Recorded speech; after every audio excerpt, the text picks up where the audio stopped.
My fiancé smiled at me across our kitchen table, still wearing the engagement ring I'd picked out 6 months ago, and said the words I'll never forget. Mark proposed to me yesterday at lunch, and I said yes. She said it the way you'd announce a promotion or a good test result, like she expected me to be happy for her growth as a person.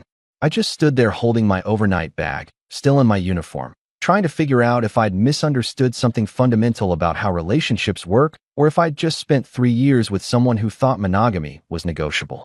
She kept smiling, waiting for my reaction, and I realized she genuinely believed this was a mature conversation between adults. I'm Daniel.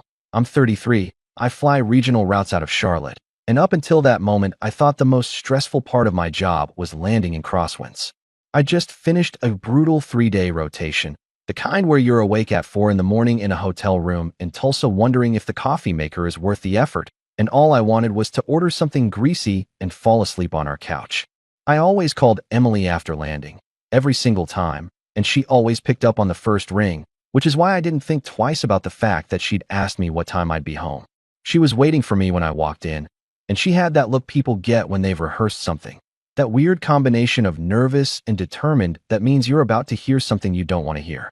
Emily sat down, folded her hands like we were in a business meeting, and told me she needed to be honest with me. She worked in pharmaceutical sales. She was 30. She was beautiful in that polished way that takes effort but doesn't look like it takes effort. And apparently she'd been having lunch with her ex-boyfriend for the past 2 months. She said it wasn't cheating because they were just talking, working through old feelings, being mature about complicated emotions. She said Mark had asked her to marry him yesterday, right there in the restaurant. And she'd said yes because she realized she'd only been with me because I was stable and safe and convenient. She actually used the word settled, like it was a reasonable thing to say to someone you'd been planning a wedding with. She explained that she'd chosen passion over comfort, real love over just getting along, and she hoped I'd understand that she was following her heart. The whole time she talked, she had this expression like she was doing something brave, like this was her personal journey and I was just a chapter she'd outgrown.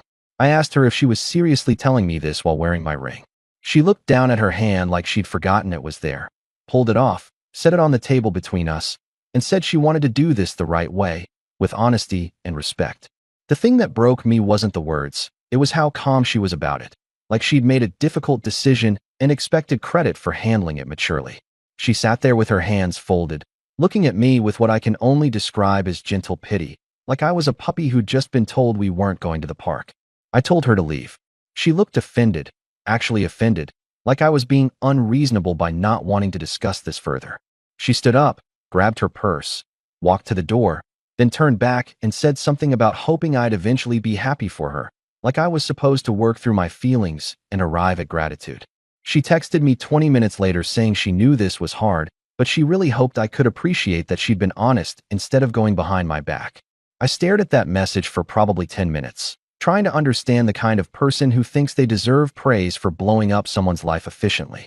The audacity of asking for credit, for wanting me to thank her for destroying our future in the most direct way possible, made me wonder if I'd ever actually known her at all. I called my sister Rachel that night, woke her up even though it was past midnight, and she listened to the whole thing without interrupting once. When I finished, she was quiet for a moment, then said something I'll never forget. She said Emily didn't confess because she felt guilty. She confessed because she wanted permission. That hit me harder than anything because it was true. Emily hadn't come to me with remorse or shame. She'd come to me expecting understanding, maybe even approval. The next day, her parents called me, both of them on speakerphone, and I thought maybe they were calling to apologize or at least acknowledge that their daughter had done something insane. Instead, her dad launched into this speech about how Emily had made a difficult choice and how they hoped I could respect that she'd followed her heart. Her mom chimed in saying that at least Emily hadn't cheated, that she'd been brave enough to be honest, and that I seemed to be taking this too personally. Too personally, like my fiancé leaving me for another man was something I should view objectively, like a news story happening to someone else. I asked how exactly I was supposed to take it, and her dad said these things happen and the mature thing would be to wish her well. I hung up without saying goodbye and sat there in my apartment wondering if I was losing my mind. If somehow I'd stumbled into an alternate universe where basic human decency didn't exist. For the first few days, I kept thinking I'd done something wrong, that maybe I'd missed signs or failed her somehow, that maybe being a good boyfriend wasn't enough. I went to work, flew my routes, came home to an apartment that felt too quiet, and tried to figure out how someone could spend 3 years with you and call it settling. The word kept echoing in my head, settled, like I was a consolation prize she'd accepted while waiting for something better to come along. Chris, my co-pilot and closest friend, noticed I was off during a flight to Nashville, caught me staring at nothing during our descent checklist, and after we landed, he cornered me in the crew room. I told him the short version, and he just stared at me for a long moment before saying, "Brother, that's not normal. You know that's not normal, right?" It helped, hearing someone confirm that I wasn't crazy for being devastated, that this wasn't just a normal breakup I was overreacting to. The worst part was how completely she'd rewritten our relationship in her head, like every moment we'd shared was just her killing time until something better came along. I thought about the trip we'd taken to Asheville last fall, how she'd held my hand on the hiking trail and told me she couldn't wait to marry me, how she'd picked out flowers for a wedding that was apparently never going to happen. I wondered if she'd been lying then or if she'd convinced herself it was true at the time, if maybe she was the kind of person who could feel something deeply in the moment and then decide later it had never been real. I couldn't sleep, couldn't focus, kept replaying that conversation and trying to find the moment where I'd misunderstood who she was. Chris noticed how bad it was getting, told our supervisor I needed time off, basically forced me to take a week of personal leave. I spent those days in my apartment trying to understand what had just happened to my life, drinking too much coffee and scrolling through old photos like I could find some clue I'd missed. That's when I made the mistake of looking Mark up online. I found his LinkedIn first, saw that he worked at the same pharmaceutical company as Emily, which explained the convenient lunches, and then I moved to Facebook.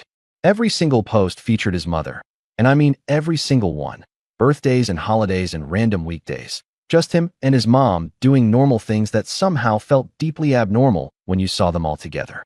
The comments were worse, all from her. Things about her special boy and how proud she was and how nobody loved him like she did. He was 34 years old.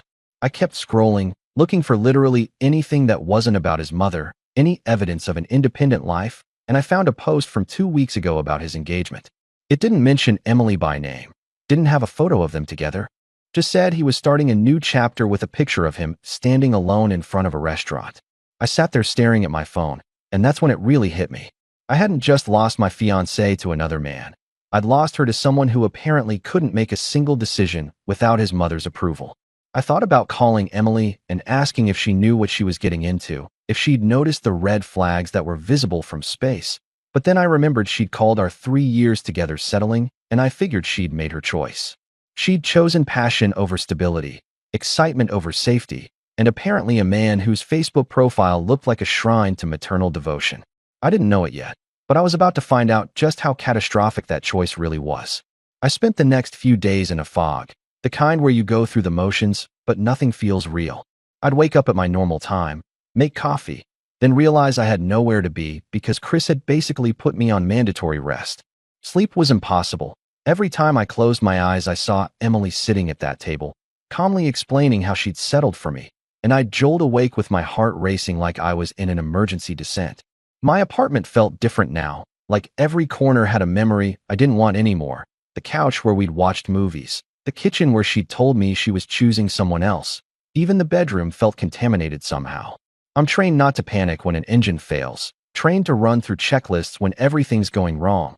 But my brain had decided that the phrase settled was worth more attention than any actual emergency I'd ever faced. Chris showed up on the 4th day with takeout and refused to leave until I ate something, sat across from me at my kitchen table, and told me I looked like hell. I probably did. I hadn't shaved, barely showered, and I'd been wearing the same shirt for 2 days. He asked if I'd heard from Emily, and I told him about the text, the one asking me to appreciate her honesty, and he actually laughed, not a nice laugh.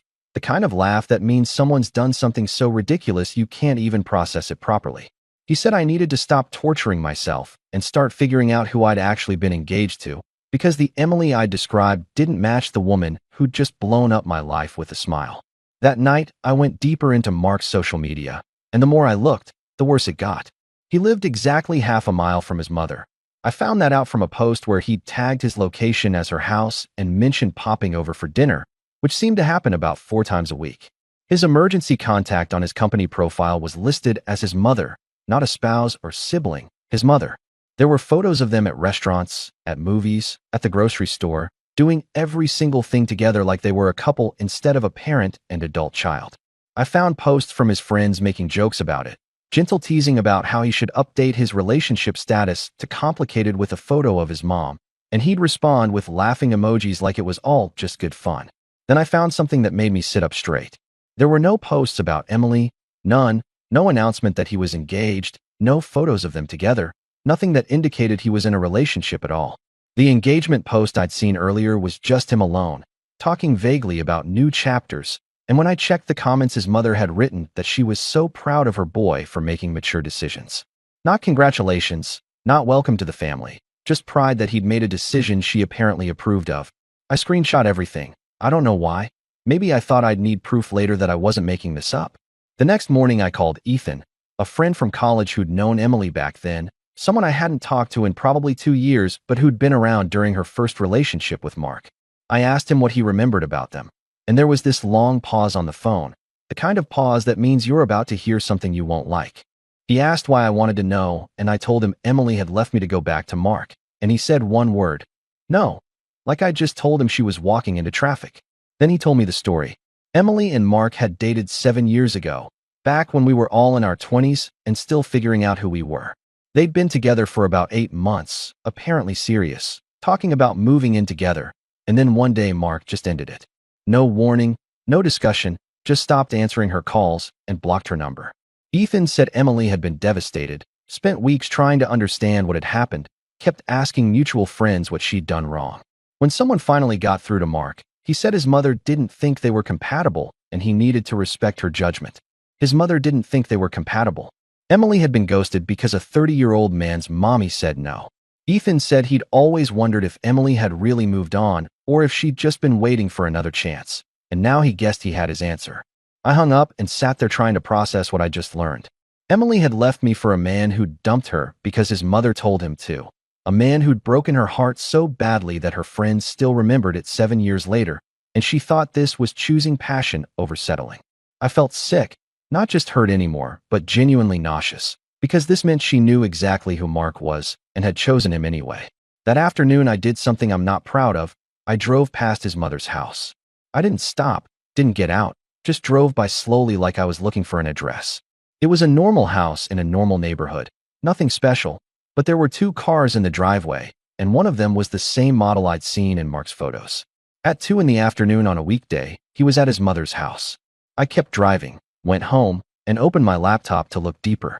I found Margaret's Facebook, Mark's mother, and her profile was public, probably because she wanted everyone to see how proud she was of Mark. Every post was about him, every single one, baby photos and childhood stories and current updates about his life, like he was her entire personality. She posted about his job promotions, his hobbies, his opinions on movies, literally everything. There were posts about his previous relationships too, and I found one from 7 years ago, right around the time Ethan said they'd broken up, where she'd written something about how grateful she was that her son had the wisdom to recognize when someone wasn't right for their family. Our family, like she and Mark were a unit, and everyone else was an outsider trying to get in. I found posts about other women too, girlfriends who'd apparently not lasted long, and Margaret always had something to say about why they weren't suitable, too career-focused, too independent, not family-oriented enough. Then I found something that made everything click into place. Margaret had posted about Mark's engagement, but it was weird, talking about how she'd finally approved of his choice, how this time he'd listened to her about what qualities mattered in a wife, how proud she was that he'd made the right decision. This time, like Emily had been auditioned before and failed, and now she'd somehow passed whatever test Margaret had created. I realized that Mark hadn't proposed to Emily. Not really. Margaret had approved Emily and Mark had followed orders, the same way he'd dumped her 7 years ago when Margaret disapproved. Emily thought she'd won him back, thought she'd been chosen, but really she'd just been accepted by the only person whose opinion Mark actually cared about. I sat there staring at my screen, and something shifted in my brain. I'd spent a week thinking I'd lost, thinking Emily had chosen someone better, but now I understood the truth. She hadn't upgraded. She'd volunteered for a nightmare, signed up to spend her life competing with a mother-in-law who saw her as property her son was acquiring with her permission. For a moment, I actually felt sorry for Emily, and then I remembered how she'd smiled while telling me she'd said yes to someone else. How she'd asked me to appreciate her honesty, how she'd called 3 years of my life settling. The pity disappeared fast. That's when I realized something else, something that made me pick up my phone. There was one person who didn't know the whole truth yet. One person who was making decisions based on incomplete information, and that person controlled everything in Mark's life. Margaret had approved Emily this time around, but she didn't know Emily had accepted Mark's proposal while still wearing my engagement ring. Didn't know Emily had been planning a wedding with me just 2 months ago. Didn't know her precious son was the other man in an overlap.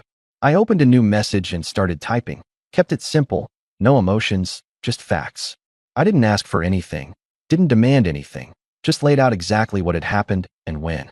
I attached a screenshot of Emily's text about appreciating her honesty, proof that she'd been engaged to me while having lunch with her ex, proof that she'd still been wearing my ring when she'd said yes to Mark. Then I put my phone face down on the table and waited. I didn't know what would happen, didn't know if anything would happen, but I'd done exactly what Emily had done to me. I'd been honest. I sent the message to Margaret at 9 in the evening, then put my phone in a drawer and tried to sleep. I didn't expect an immediate response, figured maybe she'd ignore it or Mark would intercept it somehow, but I'd done what I needed to do and now it was out of my hands. I woke up the next morning to 17 missed calls from numbers I didn't recognize and a text from Chris asking if I'd done something insane because someone from Emily's company had been calling around asking what was going on. I made coffee, sat down at my kitchen table, and opened my phone to find out what had happened. Apparently, Margaret had driven to Emily's office first thing in the morning, walked straight past the reception desk, and found Emily at her cubicle. The whole floor heard everything. The screaming about lying and manipulation, about trying to trap her son, about being the kind of woman who overlapped relationships and expected to be rewarded for it. Security had to escort Margaret out, but not before she'd made sure everyone in that building knew exactly what Emily had done. Laura, a woman from Emily's office who I'd met at a company holiday party, sent me a message describing the whole scene. She still had my number from Emily's contact list, probably from when Emily was organizing the party last year. Laura said it was the most dramatic thing that had ever happened on their floor, and Emily had locked herself in a conference room afterward. She said Mark had shown up an hour later, not to defend Emily or calm his mother down, but to do damage control on his own reputation. I wasn't there, didn't see any of it firsthand, but apparently the entire pharmaceutical sales division of their company had front row seats to Emily's life falling apart. My phone rang that afternoon, Emily's number, and I almost didn't answer. When I did, she was crying, actually crying for the first time through this entire thing, and she said she didn't understand what had happened. She said Mark had called her that morning and told her they were done, said his mother was right about her character, said he couldn't be with someone who'd overlap relationships like that.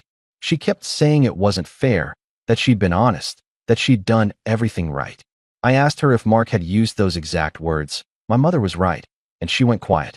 Then she said yes, and I could hear in her voice that she was finally understanding what she'd signed up for. She asked if we could talk, really talk, maybe figure things out, and I told her no. She'd made her choice, called our 3 years settling, humiliated me in front of her parents, and now she wanted to come back because her backup plan had exploded. I told her I hoped she'd eventually be happy, used her exact words from that night, and hung up.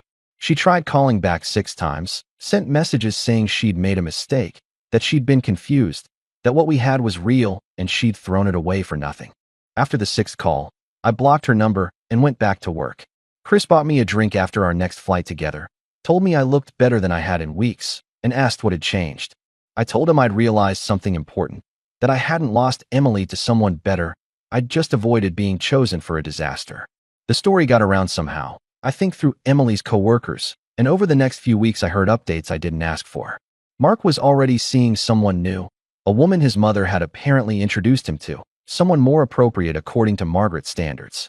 They were engaged within 3 weeks, which would have seemed insane except by that point I understood Mark didn't make decisions, he just followed instructions. Emily's reputation at work was destroyed. Everyone knew she'd been engaged to one man while having secret lunches with another, and the fact that it had blown up so publicly meant there was no way to spin it. She'd wanted passion and excitement, and instead she got humiliation and unemployment rumors. Rachel called to check on me one evening, asked if I felt guilty about sending that message to Margaret, and I thought about it honestly before answering. I told her I didn't, that I'd done exactly what Emily had done to me, been honest about an uncomfortable truth, let someone make decisions with complete information. Rachel laughed and said that was the most diplomatic way she'd ever heard someone describe revenge, and I told her it wasn't revenge, it was consequences. Emily had made choices. I'd made choices, and neither of us got to control what happened after that. I sold the engagement ring 2 months later, used the money to completely redo my bedroom, new mattress, new sheets, new everything. I went on a few dates, nothing serious, just reminders that there were women out there who didn't see relationships as auditions for something better. I ran into Emily's mother at a grocery store about 3 months after everything had happened, and she looked at me like she wanted to say something but couldn't figure out what. I nodded politely and kept walking, didn't give her the chance to tell me I'd taken things too personally or that I should have been more understanding. The thing about flying is that you learn pretty quickly how to handle emergencies. You train for every possible disaster until your response becomes automatic. You don't panic, you don't freeze, you just work the problem until you're either safe or you're not. That's what I'd done with Emily. Worked the problem, made the decisions I needed to make, and landed safely even if the approach had been rough. I thought about her sometimes, wondered if she'd figured out yet that Mark had never actually chosen her, that she'd been approved like a purchase his mother had signed off on. I wondered if she understood that the passion she'd been chasing was just the drama of trying to win over someone who'd already broken her heart once. Mostly, though, I didn't think about her at all. I flew my routes, came home to an apartment that felt like mine again, made plans with friends who hadn't asked me to appreciate being discarded. 6 months after Emily had sat at my kitchen table and announced she'd said yes to someone else, I was fine. Not heartbroken, not angry, just fine. I'd thought I was being replaced, that she'd found someone better and left me behind. But really she'd just volunteered for a life where she'd never be anyone's first choice. And I'd been honest enough to make sure everyone involved knew exactly what they were choosing. Emily wanted credit for her honesty, wanted me to appreciate that she'd told me the truth instead of sneaking around. So I'd given her the same courtesy, been honest with the one person who actually made the decisions in Mark's life, and let the truth do whatever it was going to do. Turns out honesty isn't always kind, but it's always fair. What do you think about this story? Let me know in the comments, drop a like, and don't forget to subscribe for more real-life stories.